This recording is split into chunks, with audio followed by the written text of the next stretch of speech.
A person's greatness is determined by their thoughts. This timeless truth has been proven repeatedly by the lives of successful individuals like Elon Musk, Steve Jobs, and Jeff Bezos. Napoleon Hill, in his famous book Think and Grow Rich, said, "What you think about you become." But if that's true, why do so many people struggle to succeed? Do they not think about their future? Do they fail to see their own potential? Today's story will uncover the answers to these questions and teach you a powerful lesson along the way. We'll also learn some new words to enhance our English skills, so stay with us till the end. I promise this video will be worth your time. Once in a busy railway station, there lived a beggar every day. He survived by asking passengers for alms as they waited for their trains. One day, as he was begging, he noticed a well-dressed businessman stepping onto the platform. Seeing his expensive suit and confident posture, the beggar thought, this man must be really rich. If I ask him for money, he'll surely give me a generous amount. With this hope, the beggar approached the businessman and stretched out his hand.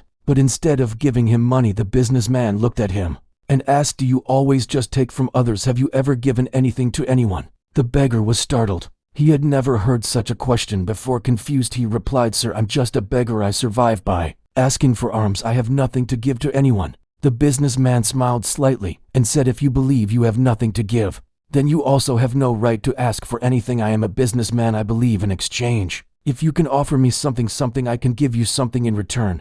But if you have nothing to give, I cannot give you anything either." Saying this, the businessman boarded his train and left. The beggar stood there stunned. He kept replaying the businessman's words in his mind. "I have been begging for so long, but no one has ever said this to me before." He wasn't rude, but he spoke the truth. If I can't offer anything in return, then why should people give me anything? For the first time, the beggar realized that maybe this was why people never gave him much money, because he offered them nothing in return. That night he lay awake deep in thought. "But what can I give? I am just a beggar. I have nothing." Yet the businessman's words kept echoing in his mind. "If you want to receive, you must first give." 2 days passed. The beggar didn't ask anyone for money. He was too busy thinking. On the third day, while sitting at the station, he noticed a patch of wild flowers blooming near the tracks. Their vibrant colors caught his eye, and suddenly an idea struck him. What if, instead of just taking, I offer something in return? What if I give people a flow every time they give me alms? Determined, he walked over, gently plucked a handful of flowers, and went back to his usual spot.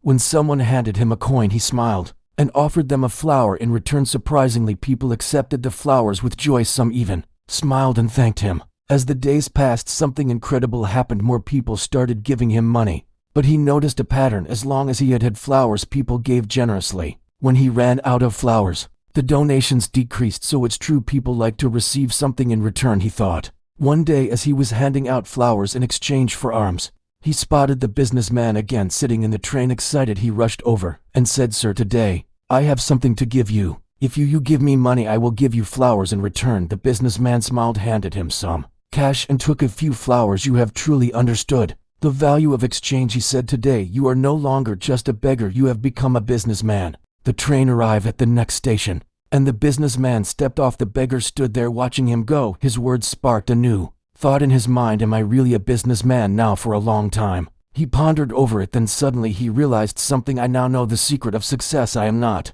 just a beggar. I am a trader. People aren't giving me money out of pity. They are paying for the flowers I give them. This means I have a business. Excited, he made a bold decision. That day he left the railway station and never returned as a beggar again. 6 months later, at the same railway station, 2 well-dressed men met. They exchanged a handshake, but one of them had a curious look. "Do I know you?" one man asked. The other smiled and replied, "Yes, we've met twice before, right here on this very train." The first man frowned, trying to remember. Then his eyes widened in surprise. "Wait, you're the beggar, the one I refused to give money to, and then later I bought flowers from you?" The former beggar laughed. "Yes, that was me. But today I am no longer a beggar. I run a successful flower business, and I'm traveling to expand it further." The businessman was astonished. "That's incredible. What changed?" The flower seller smiled. "You taught me one of life's greatest truths. We only receive when we give." That day I realized that I was never really a beggar. I was a businessman all along. I just had to see myself that way.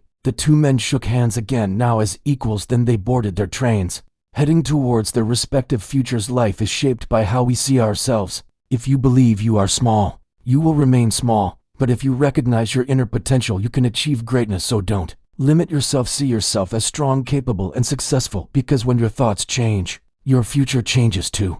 If you like this story, give it a thumbs up, comment below on what you learned, and share it to inspire others. See you in the next story.